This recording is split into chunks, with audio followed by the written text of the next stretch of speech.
श्री स्वामी समर्थ. प्रत्येकाला काही ना काही कारणास्तव प्रवास करावा लागतो. तसेच आजकालच्या या दगदगीच्या आयुष्यामध्ये नोकरीला जाणारे भरपूर लोक आहेत.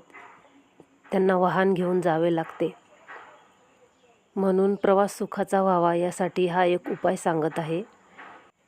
वाहन चालवत असताना तुम्हाला एक मंत्र म्हणायचा आहे. तो असा: ओम नमो भगवते अंजनेयाय महाबलाय स्वाहा. हा मंत्र 27 वेळा म्हणायचा आहे. या मंत्रामुळे तुमचा प्रवास नक्कीच सुखकर होईल. श्री स्वामी समर्थ. जय जय स्वामी समर्थ.